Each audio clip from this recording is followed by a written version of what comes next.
डर और रहस्य भरे इस सफ़र पर आप सभी का स्वागत है। सूरज, जी हाँ, यही नाम था उस लड़के का। उम्र कोई 19-20 की होगी। एकदम से दुबला पतला, पढ़ने में ठीक ठाक था। शहर में रखकर अपनी पढ़ाई कर रहा था। वह जिस महाविद्यालय में पढ़ाई करता था वह शहर से थोड़ा बाहर था और पूरी तरह से जंगल जैसे क्षेत्र में था। वह अपने महाविद्यालय के ही हॉस्टल में रहा करता था। वह जिस हॉस्टल में रहा करता था वह 5 मंजिला था। सूरज का कमरा चौथी मंजिल पर था। कभी अगर वह भूलवश अपने कमरे की खिड़कियां या दरवाजे को खुला छोड़ देता तो बंदर और गिलहरी आदि उनके कमरे में आ जाते थे। सूरज प्रतिदिन शाम को लगभग 5 बजे अपने कमरे से बाहर निकलकर बालकनी में बैठकर हारमोनियम बजाया करता और गुनगुनाता था। उसे प्रकृति की गोद में होने का एहसास होता, जिससे उसके चेहरे पर बराबर प्रसन्नता छाए रहती और पढ़ने में भी खूब मन लगता। एक दिन जब वह बालकनी में बैठकर हारमोनियम बजा रहा था और सुमधुर आवाज़ में गुनगुना रहा था, तभी अचानक उसे पता नहीं क्यों ऐसा लगा कि कुछ दूरी पर एक जंगली पेड़ की ओर से कोई उसे देख रहा है। वह थोड़ा सकपका गया, पर थोड़ा संभलकर और हारमोनियम बजाना बंद करके गुनगुनाते हुए ही खड़ा होकर दूर उस पेड़ के आसपास देखने लगा। पर अब उसे वहाँ कोई दिखाई नहीं दे रहा था। उसने इसे अपने मन का वहम मान लिया तथा साथ में यह भी कि हो सकता है कोई छात्र आदि हो जो उधर घूमने गया हो।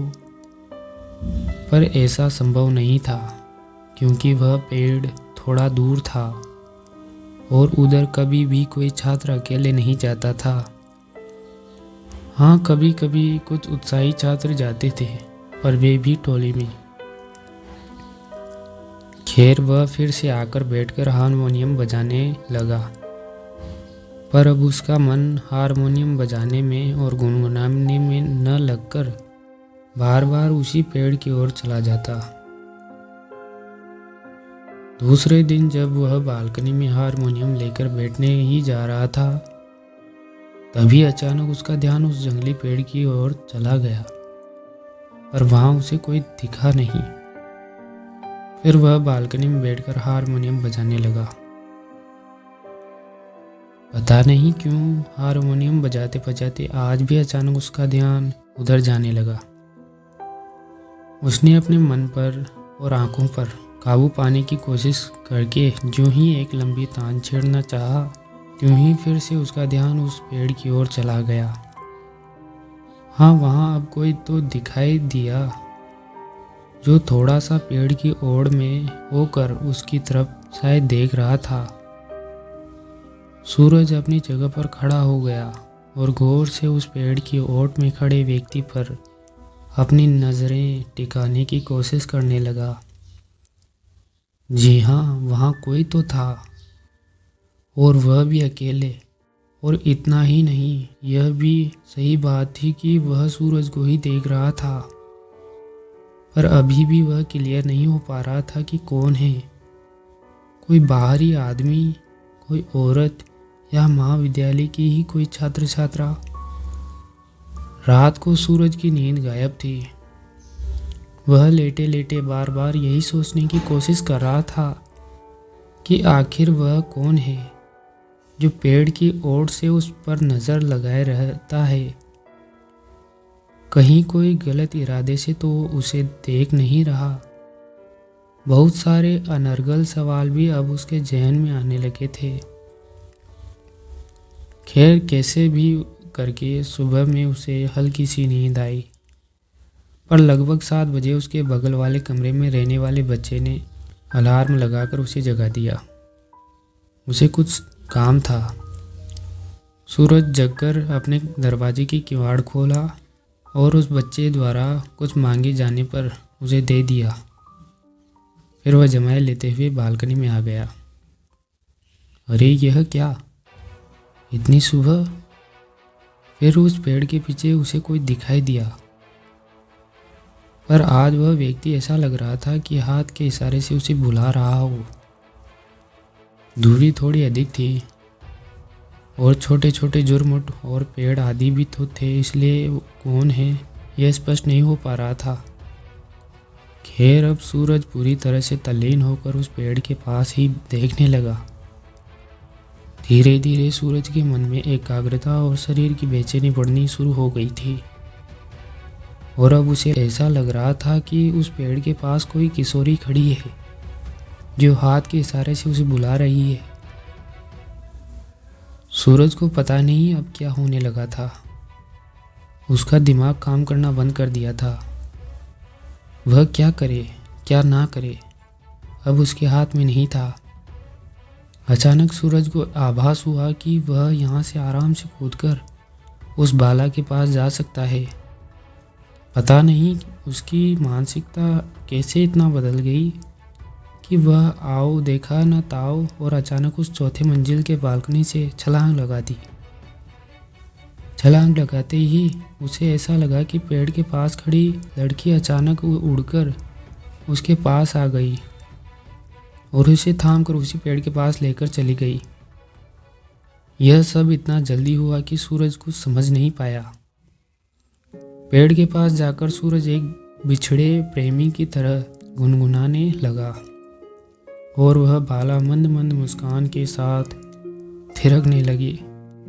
सूरज तो पूरी तरह से खोया हुआ था। उसे कुछ भी पता नहीं चल रहा था वह कौन है और कैसे यहाँ आ गया। खैर, सूरज को कूदते हुए उसके बगल वाले कमरे के लड़के ने देख लिया था, जो नहाने के बाद तौलिया सुखाने के लिए बाहर आया था। पर वह बेहोशी हालत में था, क्योंकि उसने कूदने के बाद सूरज को उड़ते हुए उस पेड़ के पास जाता देख लिया था। उसे अपनी आंखों पर विश्वास ही नहीं हो रहा था, क्योंकि उसने जो देखा था वह बस काल्पनिकता में ही संभव था। खैर, उसने हिम्मत करके आसपास के कमरों के छात्रों को यह बात बताई, और फिर उन छात्रों ने एक चपरासी को लेकर उस पेड़ के पास जाने का निश्चय किया। उस पेड़ के पास पहुंचकर छात्रों ने देखा कि सूरज तो प्रसन्न मन से गाए जा रहा था, पर उसके हाव भाव ऐसा लग रहा था कि वह गाना अकेले नहीं किसी और के साथ गा रहा है। छात्रों को वहां देखकर सूरज पर कोई असर नहीं हुआ। वह इन लोगों से बेखबर गाए जा रहा था। अंत में उसके कमरे में बगल वाले कमरे के लड़के ने उसे पकड़कर रोकना चाहा, पर फिर भी सूरज अनजान था कि वहाँ ये छात्र आदि हैं। अचानक सूरज का गाना बंद हो गया और वह तेज आवाज में चिल्लाया, कहाँ गई तुम? देखो, आग में चोली न खेलो, मेरे सामने आओ। इसके बाद एक दो छात्रों ने सूरज को पकड़कर वहाँ बैठाने की कोशिश करने लगे, पर सूरज तो बस चिल्लाए जा रहा था, कहाँ गई तुम? अचानक चपरासी ने वहीं किसी पौधे के एक दो पत्तों को तोड़कर मसला और उसे सूरज को सूंघा दिया। सूरज तो बहुत ही जोर से छींक आई और वह अब होश में आने लगा था। वह कौन है, अब उसे इसका भान हो चुका था। उसे वहाँ अपने को पाकर बहुत हैरानी हुई। फिर उन छात्रों से पूछने लगा कि हम ये लोग यहाँ कब आ गए? मैं तो अपनी बालकनी में था, फिर यहाँ कैसे? फिर उसे थोड़ा सा याद आया कि वह तो बालकनी से कूदा था और कोई भाला उसे यहाँ लाई थी, पर उसने कुछ बोला नहीं। खैर, छात्रों ने उसे चलने के लिए कहा और साथ ही यह भी कहा कि बस ऐसे ही आ गए थे, तुमने ही तो चलने के लिए कहा था। फिर छात्रों ने उसे बातों में उलझा लिया और उसके प्रश्नों का जवाब ठीक से न देकर घुमा दिया। खैर, अब दोनों एक दूसरे छात्र और सूरज से कुछ छिपा रहे थे। सूरज उन छात्रों के साथ हॉस्टल में आया। सभी लगभग घंटों तक बैठे रहे, कोई पढ़ने नहीं गया। चपरासी भी सूरज के कमरे में ही बैठा। वह कुछ कहना चाह रहा था, पर कह नहीं पा रहा था। अंत में उसने अपने आप को रोक नहीं पाया और वहाँ बैठे सभी छात्रों से कहा कि उस पेड़ के पास कोई आत्मा है। इसका उसे भी एहसास है, पर वह आत्मा कभी उसके सामने तो नहीं आई, न कभी उसका कोई कुछ बुरा ही हुआ, पर आत्मा ज़रूर है। इसका उसे कई बार आभास हो चुका है। शायद ये आत्मा किसी छात्रा की हो जो अपने प्रेम के अधूरे होने पर मर गई हो और अब तक भटक रही हो अपने प्रेम को पाने के लिए। तो दोस्तों, आपको ये डर भरी कहानी कैसी लगी?